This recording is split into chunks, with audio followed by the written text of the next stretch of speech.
2023 के बारे में। फ्रेंड, आज का वीडियो उन सभी कैंडिडेट के रिपोर्टेड है जो भी कैंडिडेट बिहार डीएलएड का एग्जाम देने वाले हैं। आज के इस वीडियो के माध्यम से लोग बिहार डीएलएड के लिए बीवीआई प्रश्न देखेंगे और आज का ये 5वां सेट है। इससे पहले मैं आपको 4 सेट करा चुका हूं, जिसका लिंक आपको वीडियो के डिस्क्रिप्शन बॉक्स में देखने को मिल जाएगा या फिर प्ले लिस्ट चेक कर लीजिएगा। ठीक है, आज के इस वीडियो के माध्यम से लोग 20 इंपॉर्टेंट क्वेश्चन देखेंगे जो कि आपको जीके और जीएस के होंगे, यानी कि साइंस के भी क्वेश्चन रहेंगे और साथ ही सामान्य ज्ञान के भी क्वेश्चन रहने वाले हैं। तो चलिए हम लोग इस वीडियो को स्टार्ट करते हैं। सबसे पहले इस वीडियो को दोस्तों के साथ ज़्यादा शेयर कीजिएगा। साथ ही अगर अभी तक आपने हमारे चैनल को सब्सक्राइब नहीं किया तो चैनल को सब्सक्राइब कर लीजिए, क्योंकि यहाँ बिहार डीएलएड की संपूर्ण तैयारी बिल्कुल फ्री में करवाई जाती है। फ्रेंड, यहाँ से देख सकते हैं मैंने इस क्वेश्चन के पीडीएफ को ओपन कर रखा है। तो चलिए हम लोग एक एक करके सारे क्वेश्चन को डिटेल में समझते हैं।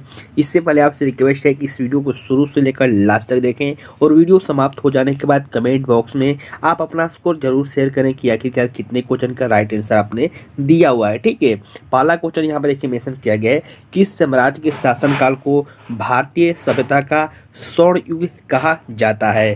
किस युग को आपको स्वर्ण युग कहा जाता है, ये आपको पूछा गया है, जो कि एक क्वेश्चन है हिस्ट्री का है। और ऑप्शन देखिए मेंशन किया गया है बुद्ध, पोरस, हर्ष या फिर गुप्त। ठीक है, तो स्वर्ण युग कहा जाता है गुप्त वंश को, जो कि यहाँ से डी ऑप्शन बिल्कुल राइट आंसर हो जाएंगे। और अब जब आपने लूसेंट अगर आपने पढ़ा होगा तो लूसेंट में ये आपको जो गुप्त का शासनकाल है, गुप्त साम्राज्य का शासनकाल है, वहाँ पे बातें स्पष्ट लिखा भी गया है। ठीक है, तो इसका जो राइट आंसर होगा क्या हो जाएगा, ये हो जाएगा गुप्त वंश। ठीक है, चलिए हम लोग अगले क्वेश्चन की ओर बढ़ते हैं। नेक्स्ट क्वेश्चन यहाँ पे देखिए मेंशन किया गया है, निम्नलिखित में से कौन स्वतंत्र भारत के पहले कानून मंत्री थे, ये आपको बताना है। अब देखिए यहाँ से आपको बहुत सारा पॉइंट याद होना चाहिए। अभी तो यहाँ पे क्वेश्चन पूछा गया है कि स्वतंत्र भारत के पहले कानून मंत्री कौन थे, लेकिन आपको इसके साथ ही आपको बहुत सारे मंत्री याद होने चाहिए, जैसे कि प्रथम रेल मंत्री कौन थे, प्रथम वित्त मंत्री कौन थे, प्रथम रक्षा मंत्री कौन थे। ऐसे करके आपको सारे पॉइंट याद होना चाहिए और मैं आपको सारा इन्फॉर्मेशन भी देता हूँ। जैसे कि यहाँ पे क्वेश्चन पूछा गया है कि स्वतंत्र भारत के पहले कानून मंत्री कौन थे, तो ये थे आपको भीमराव अम्बेडकर, जो कि यहाँ से ए ऑप्शन बिल्कुल राइट आंसर हो जाएंगे। ठीक है, अब यहाँ से मैंने आपको बताया पॉइंट आपको याद होने चाहिए, जैसे कि अभी प्रेजेंट टाइम पर तभी कौन कानून मंत्री हैं, आप फटाफट वीडियो के नीचे कमेंट करके ये बातें मेंशन कीजिए। साथ ही मैं आपको कुछ इंपॉर्टेंट स्वतंत्र भारत के पहले मंत्री का नाम बताता हूँ, जो कि आप इसको रिवाइज कर सकते हैं अगर आपको याद है तो भी। ठीक है, तो भारत के प्रथम कृषि मंत्री कौन थे, तो भारत के प्रथम कृषि मंत्री जो थे राजेंद्र प्रसाद थे। भारत के प्रथम रेल मंत्री कौन थे, ये आपको जॉन मथाई थे स्वतंत्र भारत के। भारत के प्रथम रक्षा मंत्री कौन थे, ये आपको बलदेव सिंह थे। ठीक है, तो ऐसे करके कुछ आपको इंपॉर्टेंट पॉइंट याद होना चाहिए, क्योंकि यहाँ से भी क्वेश्चन पूछे जाते हैं। नेक्स्ट क्वेश्चन देखिए मेंशन किया गया है, किसी परिस्थिति के निर्माण में शामिल होते हैं, कौन कौन से शामिल होते हैं, कौन से घटक शामिल होते हैं, ये आपको बताना है। ऑप्शन देख सकते हैं मेंशन किया गया है, आपको ऑप्शन से ही इसको पकड़ना होगा, क्योंकि आपके एग्जाम में बिल्कुल ऑप्शन दिए जाएंगे। और किसी क्वेश्चन का अगर आपको आंसर याद नहीं आ रहा है तो फिर आप ऑप्शन को देखिए और ऑप्शन को छाड़ कर आपको आंसर देना होगा। ठीक है, तो इस क्वेश्चन का राइट आंसर क्या होगा, किसी परिस्थिति के निर्माण में शामिल होते हैं। इसका जो राइट आंसर हो जाएगा जैविक या फिर अजैविक घटक। ठीक है, जो कि यहाँ से सी ऑप्शन बिल्कुल राइट आंसर हो जाएंगे। साथ ही मेरे पास बहुत सारे ऐसे क्वेश्चन और कमेंट देखने को मिलते रहते हैं कि सर आखिरकार आप किस बुक से पढ़ाते हैं, या फिर हमारे प्रैक्टिस के लिए कौन सा बुक बेस्ट रहने वाला है, तो आप इस बुक को बाई कर सकते हैं। आज हम लोग बात करने वाले हैं बिहार डीएलएड प्रवेश परीक्षा 2023 के बेस्ट बुक के बारे में, जो कि चस्सू प्रकाशन के द्वारा पब्लिश की गई है। और इस बार जो 2023 में बिहार डीएलएड के लिए एग्जाम पैटर्न चेंज किया गया है, उस एग्जाम पैटर्न के अनुसार इस बुक को तैयार किया गया है। जैसा कि आपको मालूम हुआ पहले 150 क्वेश्चन आते थे, लेकिन इस बार 2023 में 120 क्वेश्चन ही रहेंगे। तो इसी एग्जाम पैटर्न के अनुसार इस बुक को तैयार किया गया। और यहाँ पर देख सकते हैं संपूर्ण गाइड बुक है, जिसमें आपको जितने भी सब्जेक्ट हैं सारे सब्जेक्ट को कवर किया गया है। साथ ही 2 वर्ष का प्रीवियस ईयर क्वेश्चन देखने को मिल जाएगा, प्लस में आपको 3000 ऑब्जेक्टिव क्वेश्चन देखने को मिल जाएंगे। बहुत ही अच्छी बुक है, मैंने खुद इस बुक को रीड किया हुआ है। यहाँ पे देख सकते हैं बिल्कुल पाठ्यक्रम यानी कि सिलेबस के अनुसार इस बुक को तैयार किया गया है। तो बहुत ही अच्छी बुक है, इस बुक को जरूर बाय कीजिए। वीडियो के डिस्क्रिप्शन बॉक्स में आपको लिंक देखने को मिल जाएगी। क्वेश्चन यहाँ पे देखिए मेंशन किया गया है, दक्षिण के चोल शासकों के प्रभाव का काल था, यानी कि आपको बताना है कि जो दक्षिण के चोल शासक थे इनका प्रभाव का काल कितना था, कौन सी शताब्दी ईस्वी सन था, ये आपको बताना है। ऑप्शन देख सकते हैं मेंशन किया 19वीं शताब्दी, 9वीं शताब्दी या फिर 9वीं शताब्दी ईसा पूर्व या फिर 17वीं शताब्दी ईस्वी सन। ठीक है, तो जो इसका राइट आंसर हो जाएगा ए बी हो जाएगा, 9वीं शताब्दी ईस्वी सन।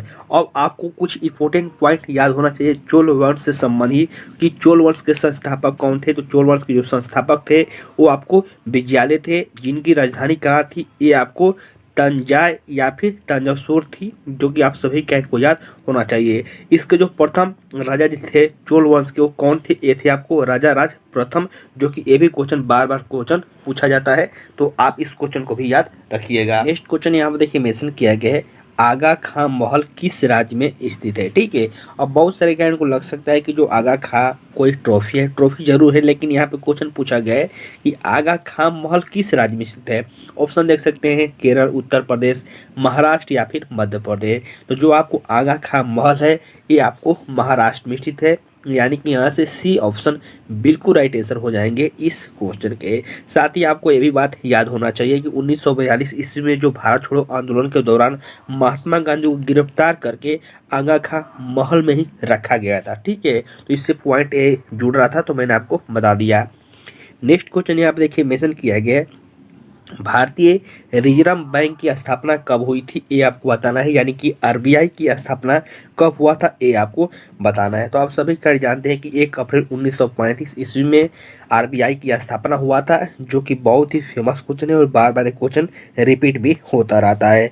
आरबीआई का राष्ट्रीयकरण कब हुआ था, तो आरबीआई का जो राष्ट्रीयकरण हुआ था ये आपको 1949 ईस्वी में हुआ था।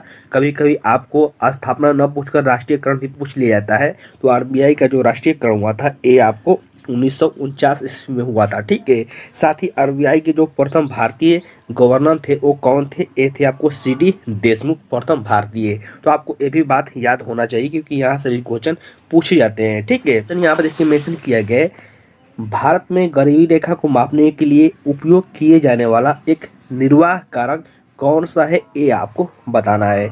यानी कि भारत में गरीबी रेखा को मापने के लिए हम लोग कैसे माप सकते हैं, कौन सा वो कारक है।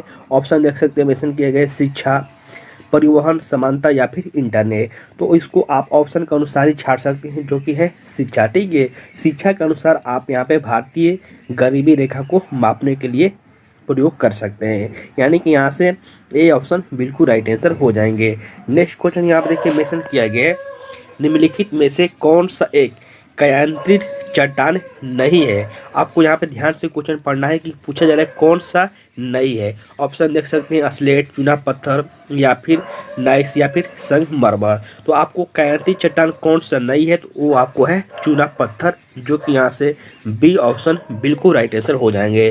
जो चूना पत्थर है ये आपको कौन सा है, ये आपको परतदार चट्टान है, इसीलिए ये आपको कायांतरित चट्टान नहीं होगा। ठीक है, तो बिल्कुल आप इस क्वेश्चन को समझ गए होंगे। क्वेश्चन देखिए मेंशन किया गया है, पश्चिमी घाटों का प्रमुख अंतराल स्थित है, कहाँ पर स्थित है ये आपको बताना है। ऑप्शन देख सकते हैं मणिपाल, मल घाट, मैदूर या फिर मैंगलोर। ठीक है, तो जो इसका राइट आंसर क्या होगा, पश्चिमी घाटों का प्रमुख अंतराल जो है ये आपको पाल घाट में स्थित है, जो कि यहाँ से बी ऑप्शन बिल्कुल राइट आंसर हो जाएंगे। नेक्स्ट क्वेश्चन यहाँ पर देखिए मेंशन किया गया है, घूमर लोक नृत्य का संबंध किस राज्य से है, ये आपको बताना है। यहाँ पे हालांकि घुमरा है, घूमर नहीं है। ठीक है, मैं आपको यहाँ पे बता दूं कि घूमर है, ये घुमरा नहीं है, ये आपको थोड़ा अलग है। ठीक है, तो इसका जो संबंध है किस राज्य से, पंजाब, उड़ीसा, तमिलनाडु या फिर केरल। तो जो आपका घुमरा लोक नृत्य है ये आपको उड़ीसा राज्य से संबंधित है, जो कि यहाँ से सी ऑप्शन बिल्कुल राइट आंसर हो जाएंगे। साथ ही आपको कुछ मैं लोक नृत्य बता रहा हूँ जो कि आपको याद होना चाहिए, जैसे कि असम से कौन से संबंधित है, तो आप बहुत सारे सुने होंगे, बिहू या फिर बिछुआ।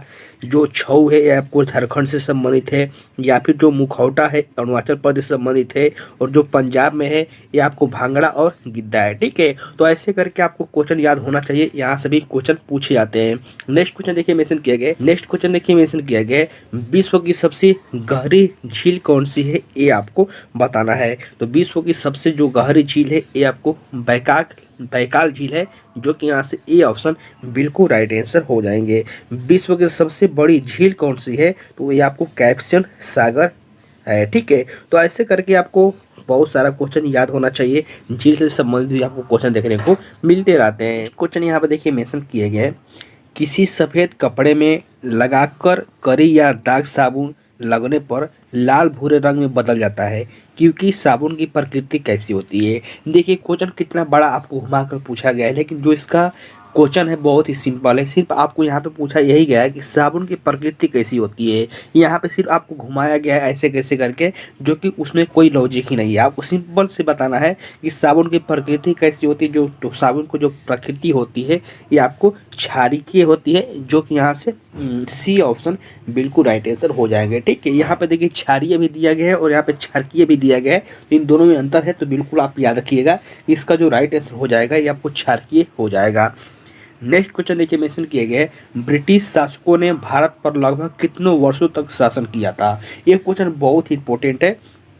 तो आपको बताना है कि ब्रिटिश शासन ने यानी कि जो अंग्रेज थे भारत पर कितने वर्षों तक शासन किया था। तो ये लगभग 2 वर्ष तक शासन किया गया था इनके द्वारा, जो कि यहाँ से बी ऑप्शन बिल्कुल राइट आंसर हो जाएंगे। नेक्स्ट क्वेश्चन देखिए मेंशन किया गया, एक व्यक्ति जो धार्मिक संस्था से राज्यों को अलग करने की वकालत करता है उसे क्या कहा जाता है, ये आपको बताना है। ठीक है, यहाँ पे ऑप्शन देखिए मेंशन किया गया है, सांप्रदायिक, समाजवादी, नारीवादी या फिर धर्मनिरपेक्षवादी। तो इसका जो राइट आंसर होगा क्या होगा, ये हो जाएगा धर्मनिरपेक्षवादी, जो कि यहाँ से डी ऑप्शन बिल्कुल राइट आंसर हो जाएंगे। देखिए ये जो क्वेश्चन मैं आपको करा रहा हूँ सारे क्वेश्चन VVI हैं। अगर आपको विश्वास नहीं हो तो आप अपना कमेंट करके आंसर बताइए या फिर आप अपना स्कोर बताइए कि आखिरकार आपका स्कोर कितना हो पा रहा है, क्योंकि जो भी मैं क्वेश्चन करा रहा हूँ सारे क्वेश्चन VVI हैं।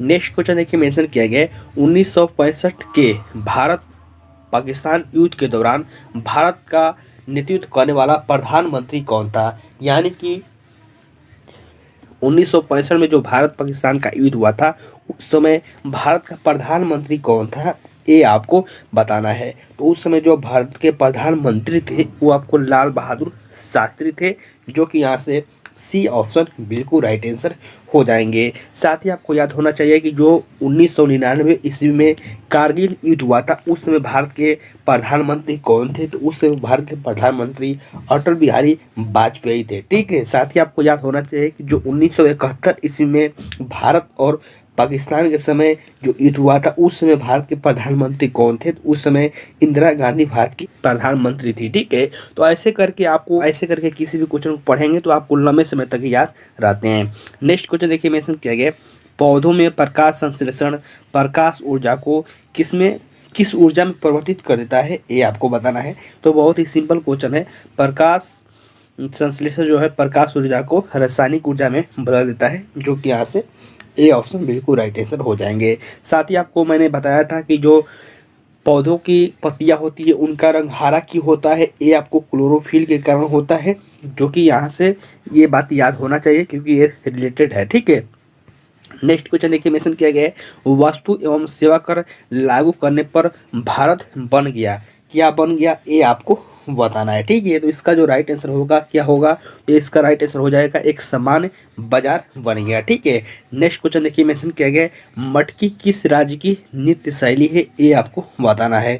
तो जो आपको मटकी नृत्य शैली है किस राज्य की है, ऑप्शन देखिए गुजरात, केरल, मध्य प्रदेश या फिर पश्चिम बंगाल। तो इसका जो राइट आंसर हो जाएगा ये हो जाएगा मध्य प्रदेश। जो मटकी है आपको मध्य प्रदेश की नृत्य शैली है। चलिए मैं आपको कुछ नृत्य शैलियाँ फिर से आपको रिपीट करवा देता हूँ। जैसे कि महाराष्ट्र की जो नृत्य शैली है वो कौन सी है, तो आपको लावड़ी है जो कि बहुत ही फेमस है। वही हम लोग बात करें छत्तीसगढ़ की, तो छत्तीसगढ़ की पंडवानी है, गुजरात की गरबा हो गया, डांडिया हो गया, मिजोरम की आपको पाकू पीला हो गया, पंजाब का भांगड़ा हो गया। तो ऐसे करके आपको बहुत सारे क्वेश्चन याद होना चाहिए, नृत्य भी याद होना चाहिए क्योंकि यहाँ से क्वेश्चन पूछे जाते हैं। ठीक है, नेक्स्ट क्वेश्चन देखिए मेंशन किया गया, रोग पैदा करने वाले सूक्ष्म जीवों को स्पष्ट करने और दूध की वैधता बढ़ाने के लिए किस प्रक्रिया का उपयोग किया जाता है, ये आपको बताना है। देखिए इस क्वेश्चन को भी खूब आपको घुमाया गया है, सिर्फ आपको लंबा किया गया, लेकिन जो इसका मकसद है बहुत ही ईजी है, या फिर कह सकते हैं जो क्वेश्चन है बहुत ईजी है। इसका जो राइट आंसर हो जाएगा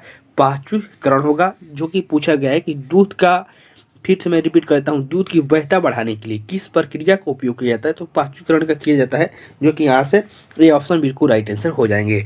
नेक्स्ट और लास्ट क्वेश्चन देखिए मेंशन किया गया है रेल बजट। रेल बजट क्या है या फिर किसका हिस्सा होता है, ये आपको बताना है। ऑप्शन देख सकते हैं मेंशन किया गया है राज्य के बजट का हिस्सा, या फिर केंद्र और राज्य के बजट से अलग हिस्सा, या फिर केंद्रीय बजट से अलग हिस्सा, या फिर केंद्रीय बजट का भाग। तो जो इसका राइट आंसर हो जाएगा ये हो जाएगा डी ऑप्शन, केंद्रीय बजट का एक भाग होता है। तो फ्रेंड आज का ये क्वेश्चन मैंने आपको सारा कंप्लीट करा दिया और सारे क्वेश्चन वीवीआई थे। आप फटाफट वीडियो के नीचे कमेंट करके अपना स्कोर शेयर कीजिए कि आखिरकार आपने कितने क्वेश्चन का राइट आंसर दिया हुआ है। साथ ही आप हमारे चैनल के माध्यम से ऐसे ही जुड़े रहिए, आपको बिहार डीएलएड की संपूर्ण तैयारी बिल्कुल करवाई जाएगी। साथ ही आप बहुत ही जल्द हिंदी और इंग्लिश का भी क्लास होने वाला है, तो आप बिल्कुल तैयार रहिए, बहुत ही जल्द उसका भी वीडियो आने वाला है। ठीक है, तब तक के लिए बाय फ्रेंड, जय हिंद।